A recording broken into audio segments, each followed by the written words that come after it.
સૌરાષ્ટ્ર પ્રાંત વિશ્વ હિન્દુ પરિષદ ધર્મ પ્રસાર આયામ દ્વારા આજરોજ ધર્મ જાગરણ અને સમરસતા વિશ્વ હિન્દુ પરિષદ કચ્છ વિભાગના માતાના મઢ જિલ્લાના નલિયા ખાતે આજરોજ સમરસ યજ્ઞનું આયોજન કરેલ।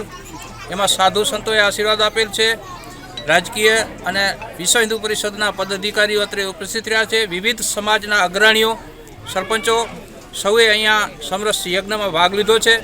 સમરસતાનો એક જ હેતુ છે, વિશ્વ હિન્દુ પરિષદ છેલ્લા ઘણા વર્ષોથી તમામ હિન્દુ સમાજ રાષ્ટ્ર માટે, સનાતન ધર્મ માટે એક મંચ નીચે એકત્રિત થઈ અને સંપ્રદાયોના વાળા વિવિધ નાત જાતના ભેદભાવ ભૂલી એક જ જગ્યાએ હિન્દુ તો અને રાષ્ટ્રના હિત માટે કાર્ય કરે, ધર્મ માટે સદાય જાગૃત રહે, એ હેતુથી આજે આ સરહદી જિલ્લાની અંદર નલિયા મુકામે સમસ્ત હિન્દુઓ દ્વારા એક સમરસતા યજ્ઞનું આયોજન કરેલ છે, જેમાં ઘણી દંપતીઓએ ભાગ લઈ અને આ સમરસ યજ્ઞની અંદર પોતાની હિન્દુત્વ માટે અને રાષ્ટ્ર માટે આહુતિઓ આપેલ છે। જય શ્રી રામ। આજરોજ નલિયા મધ્યે વિશ્વ હિન્દુ પરિષદ સૌરાષ્ટ્ર પ્રાંત ધર્મ પ્રસાર વિભાગ દ્વારા સમરસ મહાયજ્ઞનું આયોજન કરવામાં આવ્યું, જે કાર્યમાં આચાર્ય તરીકે પદ પર રહી અને આ યજ્ઞ કાર્ય સંપન્ન કરાવ્યું।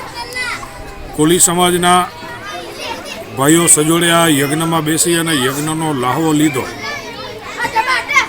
હિન્દુ જે પરંપરા છે અને વેદો પણ એમ કહે છે કે બ્રાહ્મણોસ્ય મુખમાસિદ બાહુ રાજન્ય કૃત કુરુતદસ્ય યદ વૈશ્ય પદભ્યામ ગુ શુક્રો અજાયતા, કે હિન્દુ સમાજના ચારે ચાર વર્ણો છે એ મારું જ સ્વરૂપ છે, મારાથી ભિન્ન નથી।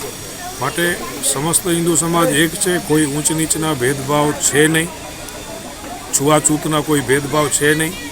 કેટલાક વામપંથી વિચારધારાના લોકોએ હિન્દુઓની વચ્ચે વૈમનસ્યતા ઊભું કરી અને ભેદભાવો ઊભા કરાવ્યા, પણ જે વૈદિક પરંપરા છે એ વૈદિક પરંપરામાં આવું ક્યાંય ઉલ્લેખ નથી।